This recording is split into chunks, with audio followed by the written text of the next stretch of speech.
Hey guys, welcome back to my channel. So, যদি আপুনি মোৰ আগৰ ভিডিওটো চাইছে তেতিয়া হলে গম পাইছে চাগে যে ভাইটিৰ বিয়া পাৰ্ট 2 দিয়া কথা আছিল আৰু পাৰ্ট 1 ত কৈছিলো যে বুলক বিয়া খাই আহু কিন্তু তাৰে আগতে বুলকছন আমি এখন সভা চাই আহু আৰু যদি আপুনি হয়তো বৰপেটা ডিস্ট্ৰিক্টৰ নহয় তেতিয়া হলে চাগে এইখন সভাৰ কথা আপোনালোকে শুনা নাই আমাৰ বৰপেটা ডিস্ট্ৰিক্টৰ বৰবিলা নামৰ ঠাইত এটা মন্দিৰ আছে শ্ৰী শ্ৰী প্ৰখলা গোখাই দেৱৰ মন্দিৰ আৰু তাতে প্ৰত্যেক বছৰে কাতি মাহৰ 10 তাৰিখে যোনদিনাখন মন্দিৰটো স্থাপিত হৈছিলে তাতে তিনিদিনীয়া কাৰ্যসূচীলৈ এইখন সভা উদযাপন কৰা হয় আৰু যোনখন ঠাই হৈছে আমাৰ ঘৰৰ পৰা খোজকাঢ়ি গ'লে 5 মিনিটতে পায় সো প্ৰথমতে বুলক আমি সভাখন চাও আৰু এইটো ভিডিওৰ পিছতে মই ভাইটিৰ বিয়া পাৰ্ট 2 টো আপলোড কৰিম আৰু সেইটোও চাবলৈ নাপাহৰিব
আজি হৈছে সভাৰ প্ৰথম দিন আজি আবেলি ওচৰ চুবুৰীয়াৰ মানুহখিনিয়ে আহে দিনটো লঘন থাকে আৰু ইয়াতে চাকি জ্বলাবলৈ আহে মা মই আৰু মোৰ বান্ধৱী এজনী আহিছো কিন্তু আমি দুজনীয়ে মাক হেৰালো এইজনী মোৰ বান্ধৱী কৰবী আৰু দেখিছেনে কিমান ভিৰ যদিও ওচৰ চুবুৰীয়াৰ মানুহখিনিয়ে অকল আহিছে তথাপিও বহুত ভিৰ চাকি জ্বলাবলৈকেও ঠাই নাই এতিয়া মাক বিচাৰি পোৱাটোহে টান ক'ত বা গ'ল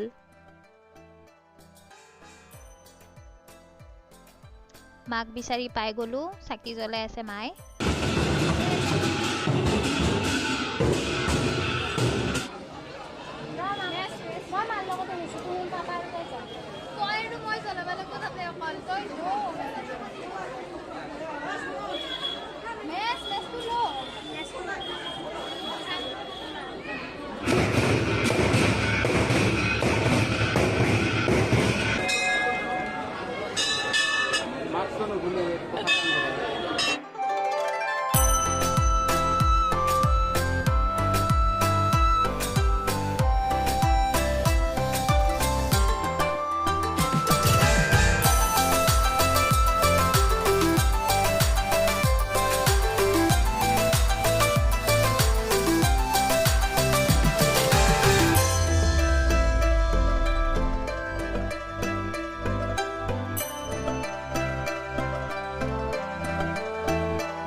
ভিডিওটো যদি চাই ভাল লাগিছে প্লিজ লাইক শেয়াৰ আৰু কমেন্ট কৰি দিব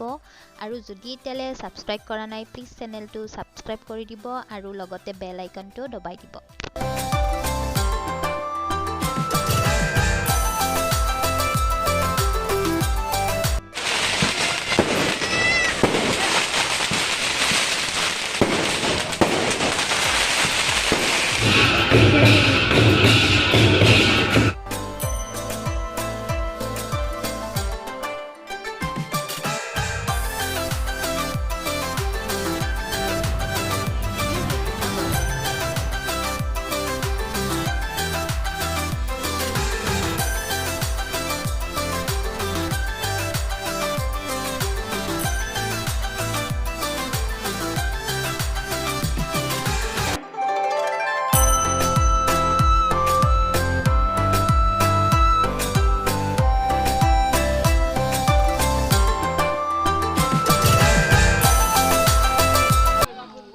পিছদিনাখন ৰাতিপুৱাই কখলা গোসাঁইদেৱক এনেকৈ ৰথত বহাই ফুৰাবলৈ আহে।